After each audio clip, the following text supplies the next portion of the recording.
وَاسْتَغْفِرِ اللَّهَ إِنَّ اللَّهَ كَانَ غَفُورًا رَحِيمًا، اور اللہ تعالیٰ سے بخشش مانگو، بلا شبہ اللہ تعالیٰ ہمیشہ ہی سے بے حد بخشنے والا نہایت رحم والا ہے۔ اور آپ ان کی جانب سے جھگڑا نہ کریں جو اپنے آپ سے خیانت کرتے ہیں، یقیناً اللہ تعالیٰ اس سے محبت نہیں کرتا جو ہمیشہ سے بہت خائن سخت گناہ گار ہے۔ وہ لوگوں سے چھپنا چاہتے ہیں لیکن اللہ تعالیٰ سے نہیں چھپنا چاہتے، حالانکہ وہ تو اس وقت بھی ان کے پاس ہوتا ہے جب وہ رات کو ان باتوں کا جن سے اللہ تعالیٰ راضی نہیں ہوتا مشورے کرتے ہیں، اور جو بھی وہ کرتے ہیں اللہ تعالیٰ ہمیشہ سے اس کا احاطہ کرنے والا ہے۔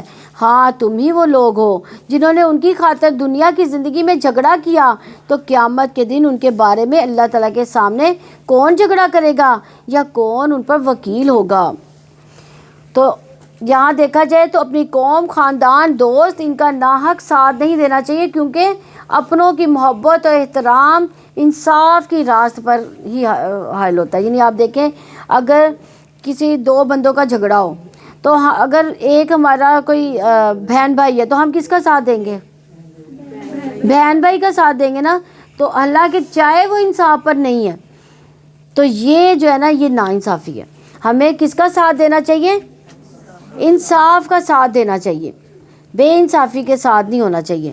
اور جو شخص کوئی برائی کرے وَمَن يَعْمَلْ سُوءًا أَوْ يَظْلِمْ نَفْسَهُ ثُمَّ يَسْتَغْفِرِ اللَّهَ يَجِدِ اللَّهَ غَفُورًا رَحِيمًا، اور جو شخص کوئی برائی کرے، اپنی جان پر ظلم کرے، پھر اللہ تعالیٰ سے بخشش کی درخواست کرے، وہ اللہ تعالیٰ بے حد بخشنے والا نہایت رحم والا ہے۔ تو اس آیت کے حوالے سے نبی صلی اللہ علیہ وسلم نے فرمایا جو مسلمان کوئی گناہ کر بیٹھے پھر وہ کیا کرے؟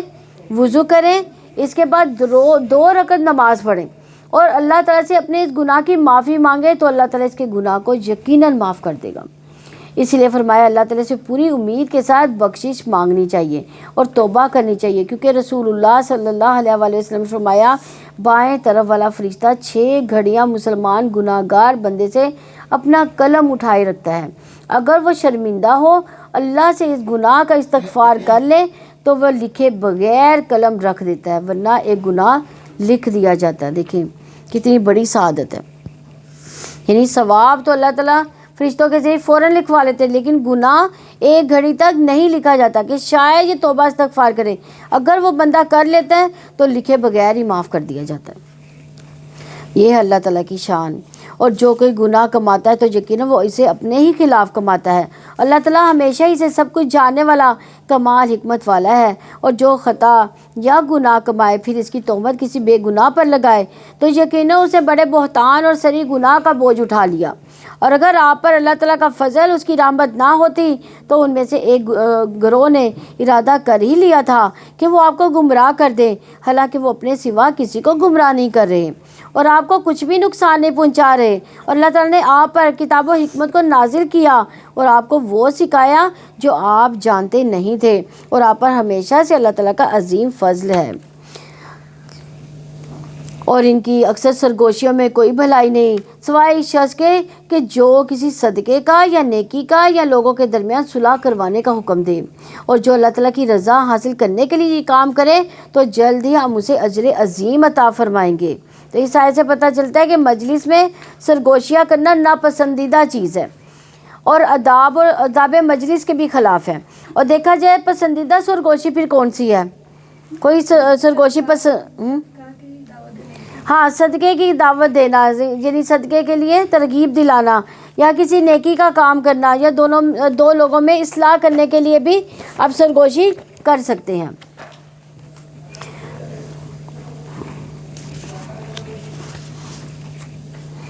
اور جو رسول مخالفت کرے اس کے بعد کہ اس پر ہدایت واضح ہو چکی اور اہل ایمان کے راستے کے علاوہ کسی اور کی پیروی کرے تو ہم اس کو ادھر ہی پھیر دیں گے جدھر وہ پھرے گے، اور اسے جہنم میں داخل کریں گے، وہ بہت ہی بری لوٹنے کی جگہ ہے۔ ان اللہ لا یغفر ان یشرک بہ ویغفر ما دون ذلک لمن یشاء ومن یشرک باللہ فقد ضل ضلالا بعیدا۔ اور بلا شبہ اللہ تعالیٰ اس کو نہیں بخشے گا اس کے ساتھ شرک کیا جائے، اس کے علاوہ جس کے لیے چاہے گا وہ بخش دے گا، اور جو اللہ تعالیٰ کے ساتھ شریک بنائے تو یقیناً وہ بھٹک گیا دور کا بھٹکنا۔ تو شرک ناقابل معافی گناہ ہے، شرک سے برات کے لیے لا الہ الا اللہ کا ورد جو ہے ہمیں بہت فائدہ دیتا ہے، اور لا الہ الا اللہ کا معنی سمجھنا بڑا ضروری ہے۔ اس کے بارے میں ابو درداء سے روایت ہے کہ میں نے رسول اللہ صلی اللہ علیہ وآلہ وسلم کو فرماتے سنا کہ ہر گناہ کے بارے میں امید ہے کہ اللہ اسے بخش دے گا، سوائے اس شخص کے جو مشرک ہو کر مرے یا کسی نے مومن کی جان بوجھ کر قتل اس کو کیا ہو، کیونکہ مشرک کے اعمال قبول نہیں ہوتے۔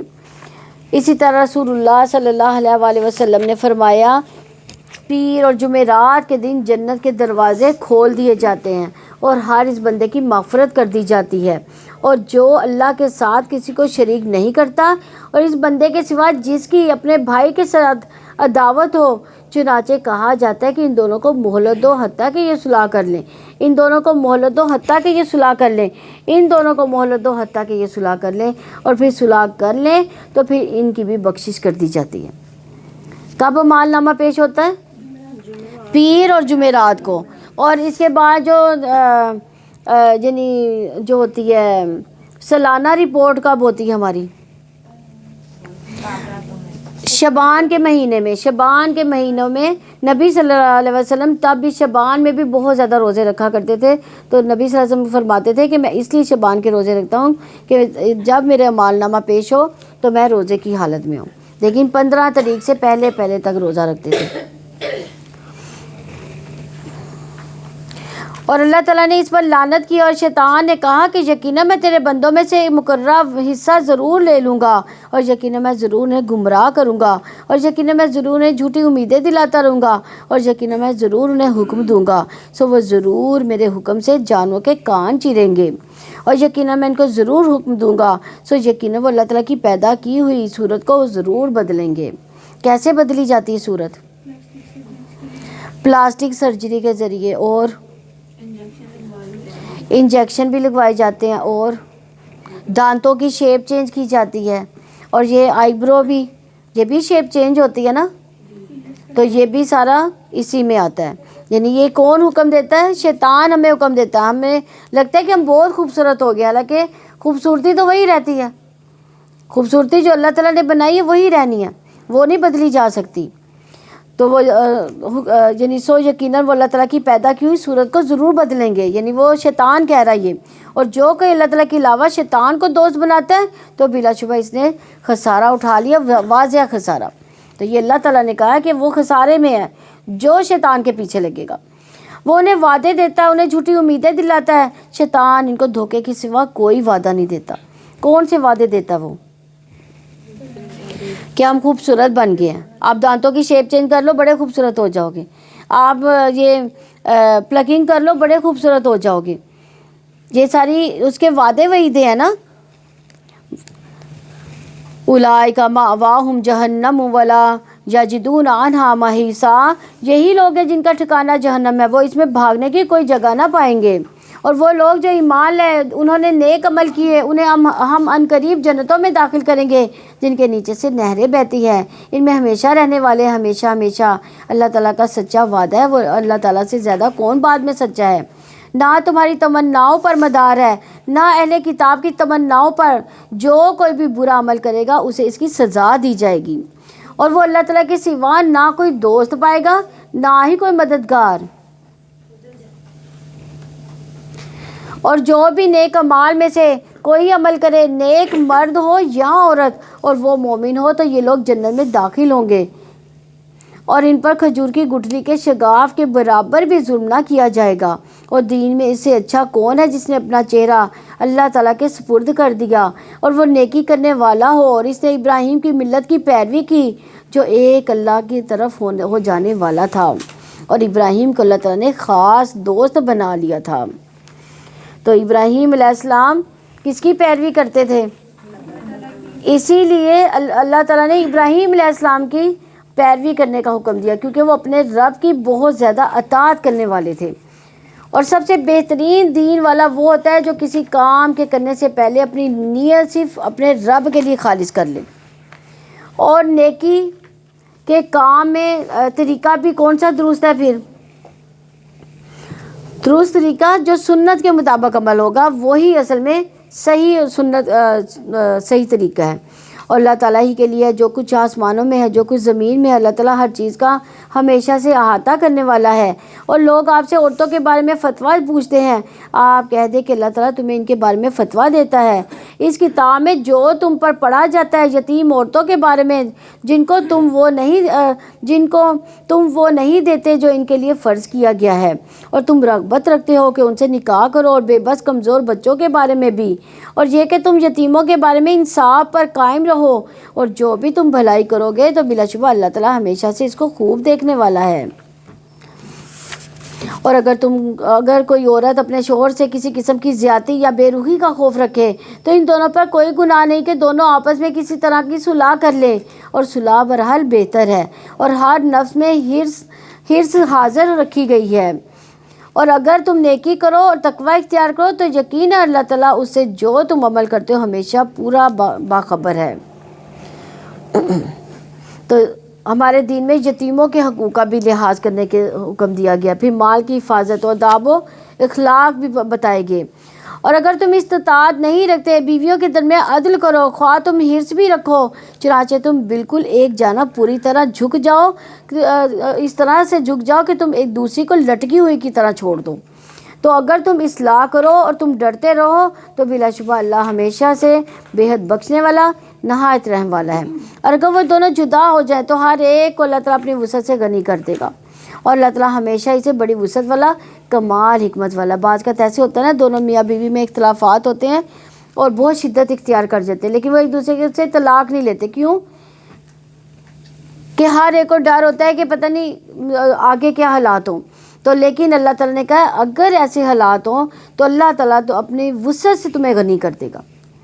اور اللہ تعالیٰ ہی کا ہے جو کچھ آسمانوں میں ہے جو کچھ زمین میں ہے، اور بلا شبہ تم سے پہلے جو لوگ کتاب دیے گئے یقیناً انہیں بھی اور تمہیں بھی ہم نے وصیت کی ہے کہ تم اللہ تعالیٰ سے ڈر کر رہو، اور اگر تم کفر کرو گے تو یقیناً جو کچھ آسمانوں میں ہے جو کچھ زمین میں ہے سب اللہ تعالیٰ کا ہے، اور اللہ تعالیٰ ہمیشہ اسے ہر طرح بے پرواہ ہر تعریف کا حقدار ہے۔ اور اللہ تعالیٰ ہی کا ہے جو کچھ آسمانوں میں جو کچھ زمین میں، اللہ تعالیٰ ہی وکیل کافی ہے، اگر وہ چاہے تو تمہیں لے جائے اے لوگوں اور دوسروں کو لے آئے، اور اللہ تعالیٰ اس پر ہمیشہ سے پوری طرح قدرت رکھنے والا ہے۔ جو دنیا کے بدلے کا ارادہ رکھتا ہے تو اللہ تعالیٰ کے پاس دنیا اور آخرت کا بدلہ ہے، اللہ تعالیٰ ہمیشہ سے سب کچھ سننے والا، سب کچھ دیکھنے والا ہے۔ اے لوگوں جو ایمان لائے ہو انصاف پر پوری طرح قائم رہنے والے، اللہ تعالیٰ کے لیے گواہی دینے والے بنو، اگرچہ تمہاری اپنی جانوں کے یا والدین کے اور رشتہ داروں کے خلاف ہو۔ اگر کوئی مالدار ہے یا فقیر تو اللہ تعالیٰ ان دونوں سے زیادہ حقدار ہے۔ چنانچہ خواہش نفس کی اتباع نہ کرو کہ تم عدل کرو، اور اگر تم زبان کو پیچ دو یا پہلو تلی کرو گے تو یقیناً اللہ تعالیٰ ہمیشہ سے جو تم عمل کرتے ہو اس سے پوری طرح باخبر ہے۔ تو اس آیت کے حوالے سے رسول اللہ صلی اللہ علیہ وسلم نے فرمایا کہ قاضی 3 طرح کے ہوتے ہیں، ایک جنت والا یعنی جس نے حق پہنچانا اور اس کے مطابق فیصلہ کیا، اور دوسرا جس نے حق پہچانا پھر فیصلے میں ظلم کیا وہ قاضی کا ہے آگ والا، تیسرا وہ جس نے جاہل ہوتے ہوئے لوگوں کے فیصلے کیے وہ بھی آگ والا ہے۔ 3 طرح کے قاضی ہوتے ہیں۔ تو اس لیے یہ نازک معاملہ ہے، جہاں بھی چھوٹا بڑا معاملہ ہو تو اس میں کیسے فیصلہ کرنا چاہیے؟ انصاف کے ساتھ فیصلہ کرنا چاہیے۔ اے لوگوں جو ایمان لائے ہو اللہ تعالیٰ پر، اس کے رسول پر، اس کی کتاب پر ایمان لاؤ جو اس نے اپنے رسول پر نازل فرمائی، اور اس کتاب پر بھی جو اس سے پہلے اس نے نازل فرمائی۔ اور جو کوئی اللہ تعالیٰ کا، اس کے فرشتوں کا، اس کی کتابوں کا، اس کے رسولوں کا اور آخرت کے دن کا کفر کرتا ہے تو یقیناً وہ بھٹک گیا، بہت دور بھٹک جانا۔ یقیناً وہ لوگ جو ایمان لائے پھر انہوں نے کفر کیا، پھر ایمان لائے، پھر کفر کیا، پھر کفر میں بڑھ گئے، اللہ تعالیٰ کبھی ایسا نہیں ہے کہ ان کو بخش دے اور نہ یہ کہ انہیں سیدھا راستہ دکھائے۔ آپ منافقوں کو خوشخبری دے دیں کہ ان کے لیے واقعتاً دردناک عذاب ہے۔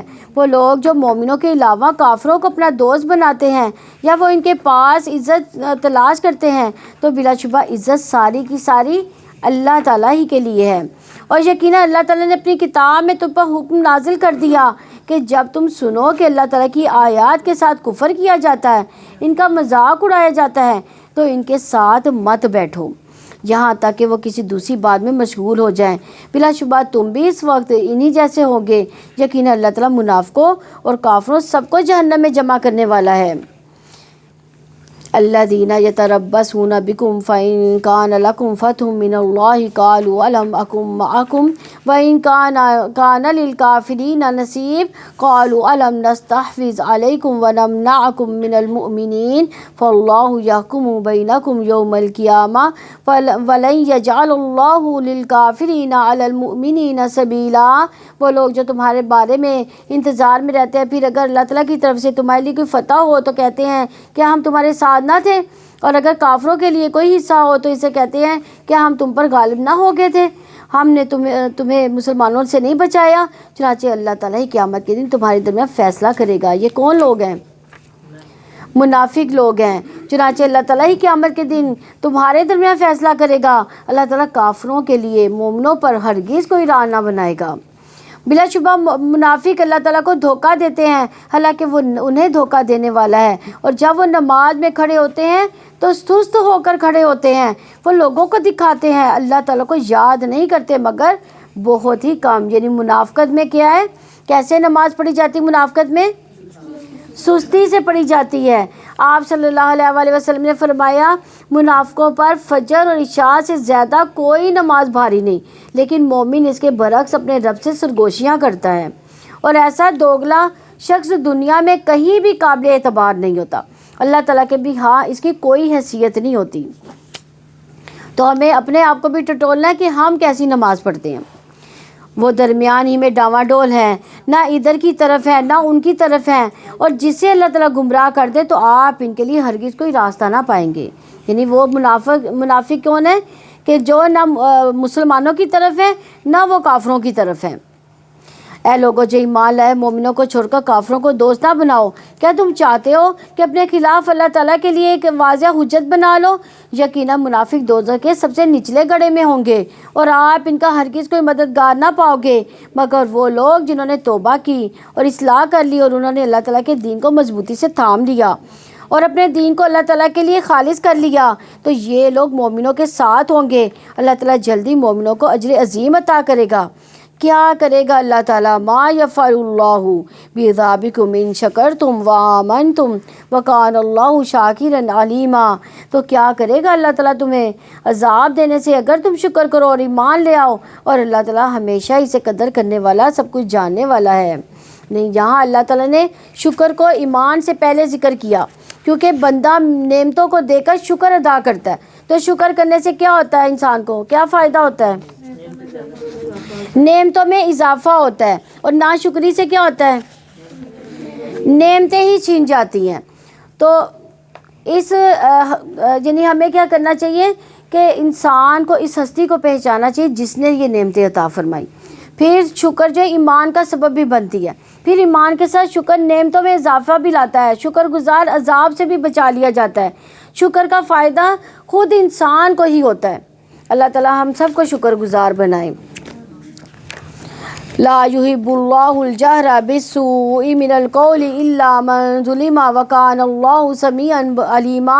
اللہ تعالیٰ برائی کی بات کے ساتھ آواز بلند کرنا پسند نہیں کرتا مگر جس پر ظلم کیا گیا ہو، اور اللہ تعالیٰ ہمیشہ سے سب کچھ سننے والا، سب کچھ جاننے والا ہے۔ تو اس آیت میں ظلم کے بارے میں بتایا جا رہا ہے کہ اللہ تعالیٰ برائی سے نفرت کرتا ہے، خواہ وہ سوچ کی ہو، چاہے قول کی ہو یا عمل کی۔ یہاں خاص طور پر زبان سے بری بات کا اعلان کرنا اللہ تعالیٰ کو پسند نہیں ہے۔ یعنی مظلوم اپنے اوپر ہونے والے ظلم کو بتا سکتا ہے، اس کے بارے میں صاحب حق کو بات کہنے کی اجازت ہے۔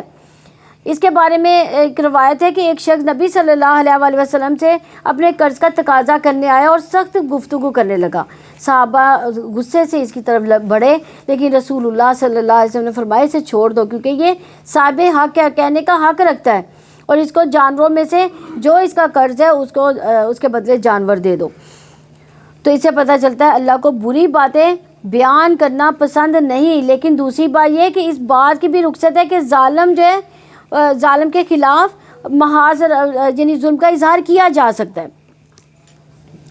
اور اگر تم نیکی اعلانیہ کرو یا اسے چھپاؤ یا برائی سے درگزر کرو تو بلا شبہ اللہ تعالیٰ ہمیشہ سے بہت معاف کرنے والا، پوری قدرت رکھنے والا ہے۔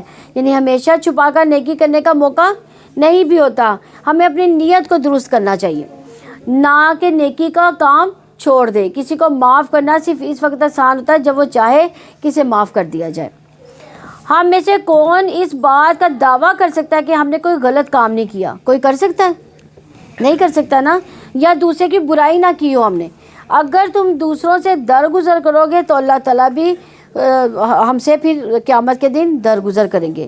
حضرت ابوبکر صدیق رضی اللہ عنہ کا واقعہ ہمارے سامنے بہت بہترین مثال ہے کہ حضرت ابوبکر رضی اللہ عنہ نے جب حضرت عائشہ رضی اللہ عنہ پر الزام لگانے والوں میں جو شامل ہونے والا ایک ان کا رشتہ دار تھا جن کو وہ وظیفہ دیا کرتے تھے، تو وہ ان کا وظیفہ انہوں نے بند کر دیا، تو اللہ نے ان پر سورہ نور کی آیتیں نازل کر دی۔ حضرت ابوبکر صدیق کو ان کو معاف کرنے کا حکم دیا گیا، ان کا وظیفہ جو ہے جاری رکھنے کا فیصلہ کیا گیا۔ تو گناہوں کی بخشش کے لیے صرف استغفار کی تسبیح نہیں بلکہ لوگوں کو معاف بھی کرنا ہے۔ اسی لیے حضرت علی رضی اللہ عنہ سے مروی ہے کہ ہم نے رسول اللہ صلی اللہ علیہ وسلم کے تلوار کے دستے پر لکھا ہوا پایا تھا کہ جو تم پہ ظلم کرے اس سے درگزر کرو۔ کس کی تلوار پہ لکھا تھا؟ نبی صلی اللہ علیہ وسلم کی تلوار پہ لکھا ہوا تھا۔ کیا لکھا تھا؟ کہ جو تم پر ظلم کرے اسے درگزر کرو۔ اس کا یہ مطلب نہیں کہ انسان ظلم سہتا ہی چلا جائے، بلکہ یہ کہ ظلم کو دور کرنے کے لیے ظالمانہ رویہ اختیار نہیں کرنا چاہیے، احسن تدبیر کے ساتھ اس کو دور کرے۔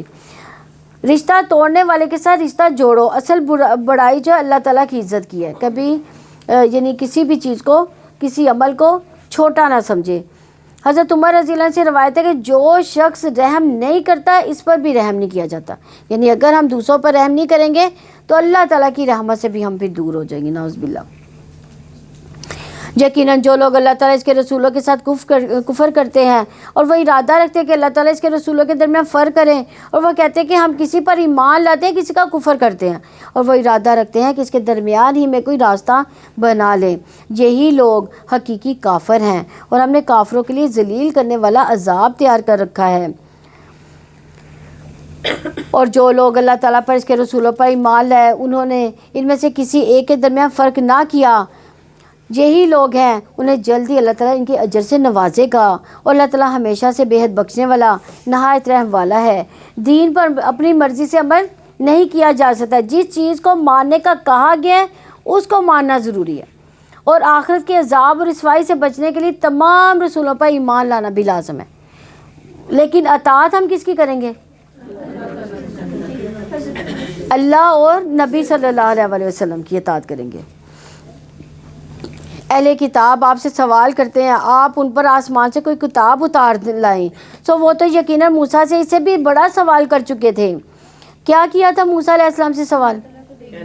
اللہ کو سامنے دیکھنے کا سوال کیا تھا انہوں نے، چنانچہ انہوں نے کہا کہ ہمیں اللہ تعالیٰ کو بالکل سامنے دکھا دو، تو ان کے ظلم کی وجہ سے انہیں بجلی کی کڑک نے پکڑ لیا، پھر انہوں نے بچڑے کی معبود بنا لیا، اس کے بعد کہ ان کے پاس واضح نشانیاں آ چکی تھیں، تو ہم نے اسے درگزر کیا، ہم نے موسیٰ کو واضح غلبہ دیا۔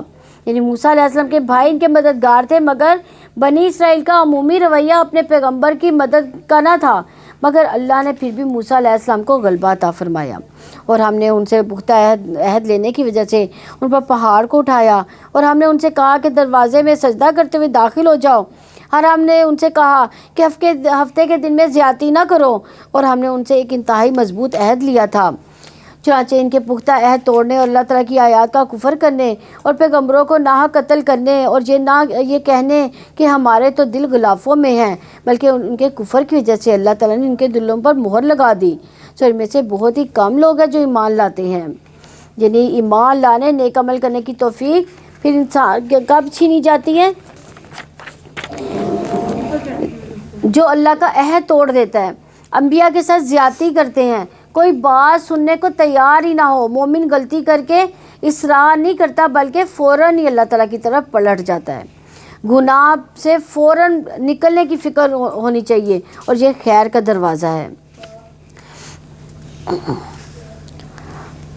اور ان کے کفر کی وجہ سے اور مریم ان کے بہتان عظیم کی وجہ سے، ان کے کہنے کی وجہ سے کہ یقیناً اللہ تعالیٰ کے رسول مسیح ابن مریم کو ہم نے قتل کیا، حالانکہ انہیں نہ اسے قتل کیا نہ ہی اسے سولی چڑھایا، بلکہ ان کے لیے اس کی شبیہ بنا دی گئی، اور بلا شبہ جن لوگوں نے اس میں اختلاف کیا یقیناً وہ اس کے بارے میں شک میں ہیں۔ انہیں اس کے بارے میں گمان کا پیچھا کرنے کے سوا علم نہیں، اور انہوں نے یقیناً اسے قتل نہیں کیا بلکہ اللہ تعالیٰ نے اسے اپنی طرف اٹھا لیا۔ کس کو اٹھایا تھا؟ اور اللہ تعالیٰ ہمیشہ سے سب پر غالب کمال حکمت والا ہے۔ اور اہل کتاب میں سے کوئی ایسا نہیں مگر اس کی موت سے پہلے اس پر ضرور ایمان لائے گا، اور قیامت کے دن وہ اس پر گواہ ہوگا۔ کس پر ایمان لائے گا؟ عیسیٰ علیہ السلام دوبارہ دنیا میں آئیں گے اور طبعی موت سے پھر فوت ہوں گے، اور اہل کتاب اس کی وفات سے قبل جو ہے ان پر ایمان لے آئیں گے۔ تو قبل موت ہی سے مراد عیسیٰ علیہ السلام کی وفات ہے۔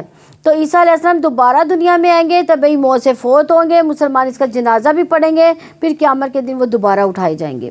ابو ہریرہ رضی اللہ عنہ سے مروی ہے، وہ کہتے ہیں کہ رسول اللہ صلی اللہ علیہ وسلم نے فرمایا عیسیٰ ابن مریم نازل ہوں گے، پس وہ خنزیر کو قتل کریں گے، صلیب کو مٹا دیں گے، ان کے لیے نماز کو جمع کیا جائے گا، مال عطا کیا جائے گا، یہاں تک اسے قبول نہیں کیا جائے گا۔ یعنی صدقہ لینے والا اس وقت کوئی بھی نہیں ہوگا۔ آپ جزیے کو ختم کر دیں گے اور روحا نامی جگہ پر پڑاؤ کریں گے، وہاں سے حج یا عمرہ کریں گے یا دو عبادتوں کو ملا کر کریں گے۔ پھر ابو ہریرہ رضی اللہ عنہ نے اسی آیت کی تلاوت کی، وَإِن مِّنْ أَهْلِ الْكِتَابِ إِلَّا لَيُؤْمِنَنَّ بِهِ قَبْلَ مَوْتِهِ وَيَوْمَ الْقِيَامَةِ يَكُونُ عَلَيْهِمْ شَهِيدًا۔ عیسیٰ علیہ السلام کا دوبارہ دنیا میں آنا متواتر احادیث سے ثابت ہے، یعنی 70 سے زیادہ احادیث ہیں جو اس بات پر گواہ ہیں کہ عیسیٰ علیہ السلام دوبارہ آئیں گے، اور وہ دنیا میں حاکم عدل کی شکل میں آئیں گے، اور نبی کی شکل میں نہیں بلکہ نبی صلی اللہ علیہ وسلم کی پیروی کرتے ہوئے آئیں گے۔ یعنی وہ بھی کس کی پیروی کریں گے؟ نبی صلی اللہ علیہ وسلم کی، اور ان کے آنے کے بعد اسلام کے سوا باقی ادیان تمام کے تمام ختم ہو جائیں گے۔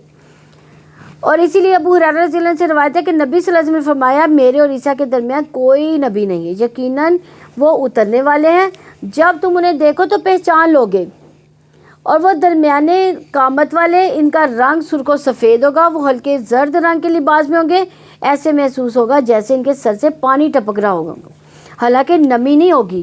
وہ لوگوں سے اسلام کے لیے قتال کریں گے، صلیب توڑیں گے، جزیہ موقوف کر دیں گے، اللہ ان کے زمانے میں اسلام کے علاوہ دیگر ادیان کو ختم کر دیں گے، اور وہ مسیح دجال کو ہلاک کر دیں گے۔ عیسیٰ علیہ السلام زمین میں 40 سال رہیں گے، پھر ان کی وفات ہوگی اور مسلمان ان کا جنازہ پڑھیں گے۔ یاجوج ماجوج بھی انہی کے دور میں نکلیں گے۔ عیسیٰ علیہ السلام قیامت کی نشانیوں میں سے ایک نشانی ہے۔ فَبِظُلْمٍ مِّنَ الَّذِينَ هَادُوا حَرَّمْنَا عَلَيْهِمْ طَيِّبَاتٍ أُحِلَّتْ لَهُمْ وَبِصَدِّهِمْ عَنْ سَبِيلِ اللَّهِ كَثِيرًا۔ اور ان پر ظلم کی وجہ سے جو یہودی ہوئے، ان کے بہت سو کو اللہ تعالیٰ کی راہ سے روکنے کی وجہ سے ہم نے ان پر پاک چیزیں بھی حرام کر دی جو ان کے لیے حلال کی گئی تھیں۔ اور یعنی بعض کا گناہوں کی سزا دنیا میں مل جاتی ہے، یعنی انہوں نے ظلم کیا اور ظلم کرنے کی جو ان کو خمیازہ بھگتنا پڑا وہ کیا ہوا؟ ان کی نعمتوں سے ان کو محروم کر دیا گیا۔ یعنی گناہوں سے اس لیے بچنے کی کوشش کرنی چاہیے۔ ہر گناہ جو ہے وہ توبہ کے لیے ہے، یعنی اگر گناہ ہو گیا تو پھر کیا کرنا ہے؟ فوراً ہی توبہ کرنی ہے تاکہ دنیا اور آخرت کے عذاب سے بچ سکیں۔ ان کے سود لینے کی وجہ سے، حالانکہ یقیناً انہیں ان سے منع کیا گیا تھا۔ کن کو منع کیا گیا تھا؟ یہودیوں کو۔ اور ان کے لوگوں کے مال کو باطل طریقے سے کھانے کی وجہ سے، اور ہم نے ان میں سے کافروں کے لیے دردناک عذاب تیار کر رکھا ہے۔ لیکن ان میں سے جو علم پختہ کار اور ایمان والے ہیں وہ اس پر بھی ایمان لاتے ہیں جو آپ کی طرف نازل کیا گیا اور جو آپ سے پہلے نازل کیا گیا۔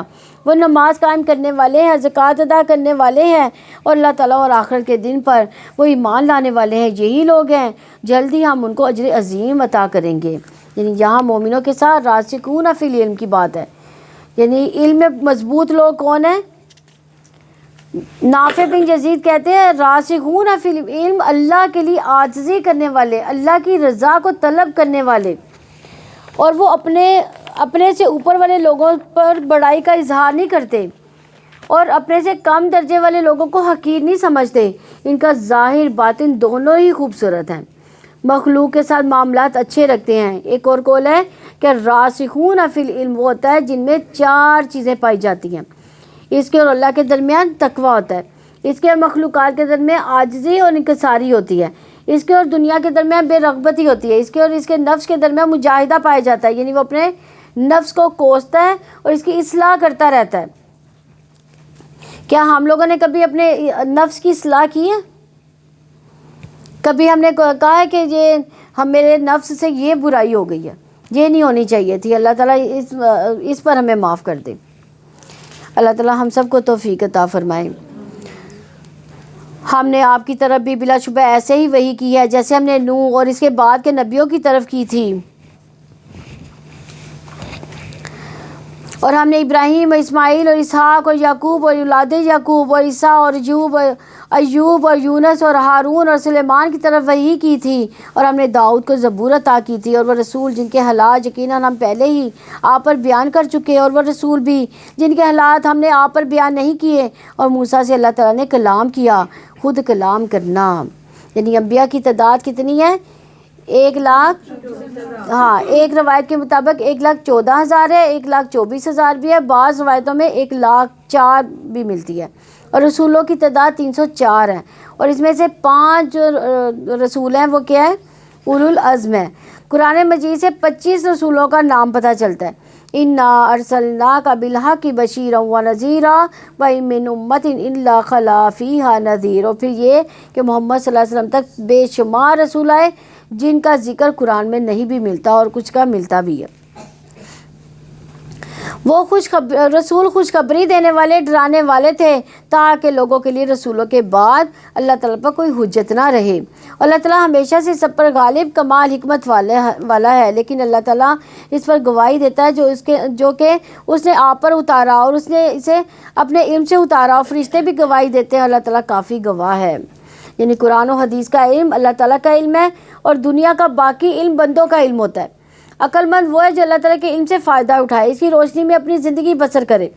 عطا فرماتے کہ جب ہم میں سے کوئی قرآن سیکھ کر جاتا تو عبد الرحمن اسلمی فرماتے تم نے اللہ کا علم لے لیا، اور تم میں سے افضل وہی ہو سکتا ہے جو اس پر عمل کرے گا۔ یعنی علم لے لیا، لیکن افضل کون ہے؟ جو عمل کرے گا۔ باقی علوم کے لیے ہم جان لڑا دیتے ہیں، اور جو علم اللہ تعالیٰ کی طرف سے اس کو حاصل نہیں کرنا چاہتے۔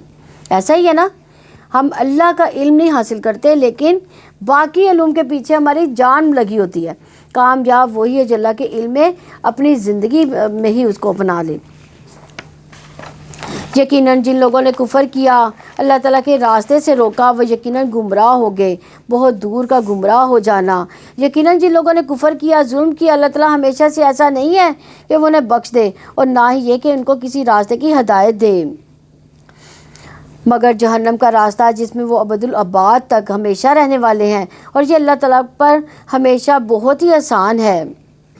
یا ایھا الناس قد جاءکم الرسول بالحق من ربکم فآمنوا خیرا لکم وإن تکفروا فإن للہ ما فی السماوات والارض وکان اللہ علیما حکیما۔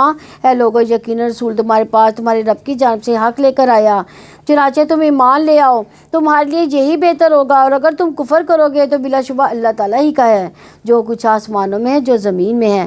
اللہ تعالیٰ ہمیشہ سے سب کچھ جاننے والا، کمال حکمت والا ہے۔ اہل کتاب اپنے دین میں حد سے نہ گزرو، اللہ تعالیٰ پر حق کے علاوہ کچھ نہ کہو۔ یقیناً مسیح عیسیٰ ابن مریم اللہ تعالیٰ کا رسول، اس کا کلمہ ہے جو اس نے مریم کی طرف القاء کیا، اور اسی کی طرف سے ایک روح ہے۔ چنانچہ اللہ تعالیٰ اس کے رسولوں پر ایمان لاؤ، اور مت کہو کہ 3 ہے، تم باز آ جاؤ، یہی تمہارے لیے بہتر ہے۔ یقیناً اللہ تعالیٰ صرف ایک ہی معبود ہے، وہ پاک ہے، اس کا کوئی اولاد نہیں، اس کی اسی کا ہے جو بھی آسمانوں میں ہے، جو بھی زمین میں ہے، اللہ تعالیٰ ہی وکیل کافی ہے۔ یعنی لا تغلو فی دینکم، اللہ کے بارے میں سچ اور حق پر مبنی بات کہو۔ کسی چیز کے بارے میں یہ کہنا ہے کہ قرآن میں لکھا ہوا ہے جبکہ نہ لکھا ہو، تو یہ کیا چیز ہے؟ یہ جھوٹ ہے، سب سے بڑا جھوٹ ہے، ظلم ہے۔ اور یہ کہہ دینا کہ میں نے سوچا اللہ تعالیٰ بھی کہتا ہوگا، تو آپ کو کہاں سے وہی آگی کہ اللہ تعالیٰ بھی کہتا ہوگا؟ تو یہ بھی ہم اکثر ہی اپنے الفاظ میں کہہ دیتے ہیں، اللہ تعالیٰ بھی یہ سوچتا ہوگا، اللہ تعالیٰ بھی یہ کہتا ہوگا، تو یہ بھی الفاظ جو ہے یہ بھی غلط ہے۔ القاہا الی مریم وروح منہ، اپنی طرف کیوں منسوب کیا؟ شرف و قدردانی کے لیے کہ اللہ تعالیٰ نے اپنی طرف سے القاء کیا، اللہ کو بیٹے کی ضرورت نہیں، کیونکہ اس کے تابع فرمان پوری کائنات ہے۔ بیٹے بیٹیاں کیوں ہوتے ہیں؟ تاکہ انسان کے بڑھاپے کا سہارا بن جائے۔ تو اللہ تعالیٰ کو کسی سہارے کی ضرورت ہے؟ کسی سہارے کی ضرورت نہیں۔ تو یہاں پہ یہودیوں نے بھی غلو کیا تھا اور عیسائیوں نے بھی غلو کیا۔ یہودیوں نے کیا غلو کیا تھا؟ حضرت عزیر علیہ السلام کو اللہ کا بیٹا قرار دیا، اور عیسائیوں نے کس کو؟ حضرت عیسیٰ علیہ السلام۔ تو دین میں غلو کا کیا مطلب ہے؟ دیندار ایسی چیز کو ظاہر کرے جو اس حد کو ہی ختم کر دے، جو دین نے اس کے لیے مقرر ہی نہیں کی۔ تو یہود نے دین میں غلو کرتے ہوئے عیسیٰ اور محمد صلی اللہ علیہ وسلم کو نبی ہی نہیں مانا تھا۔ یہ بھی جو عیسائیوں نے نبی ماننے کی بجائے اللہ کا بیٹا ہی قرار دے دیا، تو یہ ان کا غلو تھا۔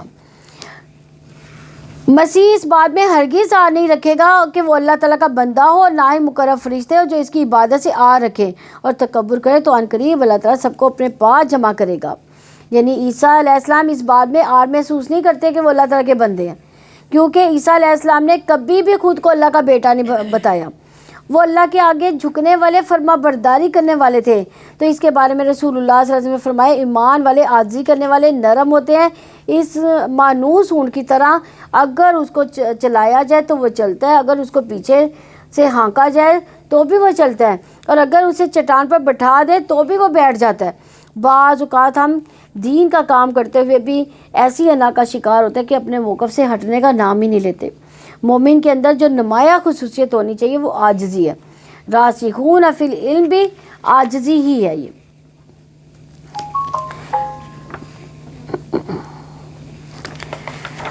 پر جو لوگ ایمان لائے، جنہوں نے نیکیاں کی، تو اللہ تعالیٰ ان کا پورا پورا اجر انہیں دے گا اور اپنے فضل سے انہیں مزید بھی عطا کرے گا۔ اور ہے وہ لوگ جنہوں نے آر سمجھا، تکبر کیا، تو وہ انہیں دردناک عذاب دے گا۔ وہ اللہ تعالیٰ کے سوا اپنے لیے کوئی دوست نہ پائیں گے، نہ ہی کوئی مددگار۔ یعنی بندہ اپنی حیثیت میں کام کرتا ہے، لیکن اللہ اپنی شان کے مطابق دیتا ہے۔ بندوں کے لیے کیے گئے کام کا حق کون دیتے ہیں؟ بندے ادا نہیں کر سکتے، لیکن اللہ تعالیٰ کے لیے جو غلامی کرے گا، اللہ تعالیٰ کے لیے جو کام کرے گا، اللہ تعالیٰ پھر اسے راضی ہو جائے گا، اور بندوں کو بھی پھر وہ راضی کروا لے گا۔ یا ایھا الناس قد جاءکم برہان من ربکم وانزلنا الیکم نورا مبینا۔ اے لوگو، ہمارے پاس تمہارے رب کی جناب سے ایک واضح دلیل آئی ہے، اور ہم نے تمہاری جانب ایک واضح نور اتار دیا۔ چانچہ جو لوگ اللہ تعالیٰ پر ایمان لائے، انہوں نے اللہ تعالیٰ کے دین کو مضبوطی سے تھام لیا، تو ان قریب وہ انہیں اپنی رحمت اور فضل سے داخل کرے گا، انہیں اپنی طرف سے سیدھے راستے کی ہدایت دے گا۔ جو ایمان لا کر اللہ تعالیٰ کا سہارا پکڑے گا، پھر اللہ تعالیٰ اللہ کے ذمہ سارے معاملات اپنے کر دے گا، تو اللہ تعالیٰ بھی اس کی تمام مشکلات کو پھر اپنے فضل سے دور کر دے گا۔ اور آپ سے فتویٰ پوچھتے ہیں، آپ کہتے ہیں اللہ تعالیٰ تمہیں کلالہ کے بارے میں فتویٰ دیتا ہے۔ کیا چیز ہے کلالہ؟ ہاں، ایسی میت جس کے بعد دنیا میں نہ والدین نہ ہو، نہ ہی اولاد ہو، لیکن اس نے مال چھوڑا ہو، اس کو کہتے ہیں کلالہ۔ اگر کوئی شخص فوت ہو کہ اس کی کوئی اولاد نہ ہو، اس کی ایک ہی بہن ہو، اور اس بہن کا اس کے ترکے میں آدھا حصہ ہے، وہ بھائی اس بہن کا وارث ہوگا۔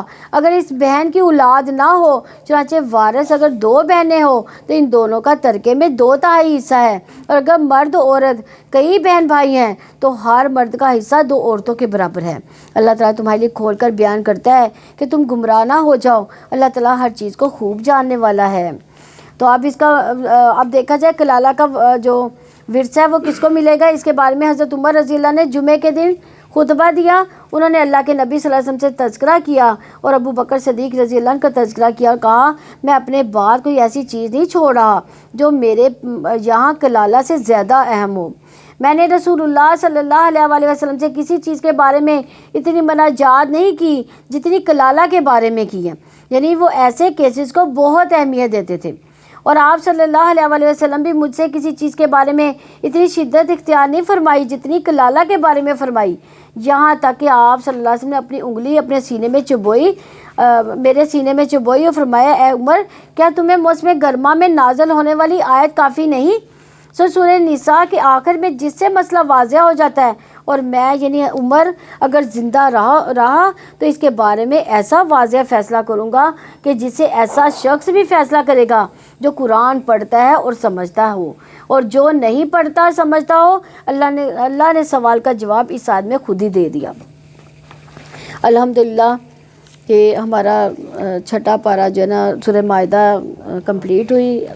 اللہ تعالیٰ ہمیں اس کو پڑھنے، اس پر عمل کی توفیق عطا فرمائے، اور اللہ تعالیٰ ہمیں جہاں پہ آنے کی جلدی توفیق عطا فرمائے کہ ہم 1 بجے آ جائے کریں تاکہ جلدی یہ سیشن شروع ہو جائے۔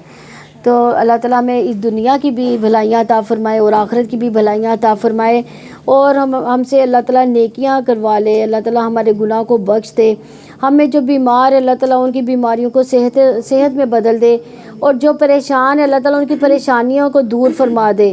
اللہ تعالیٰ ہمارے گھروں میں اپنی رحمت نازل فرمائے، اپنا فضل عطا فرمائے، اور جو سو رہے ہیں اللہ تعالیٰ ان کی بھی مغفرت فرمائے۔ سبحانک اللہم و بحمدک نشہد ان لا الہ الا انت نستغفرک و نتوب الیک۔ السلام علیکم ورحمۃ اللہ وبرکاتہ۔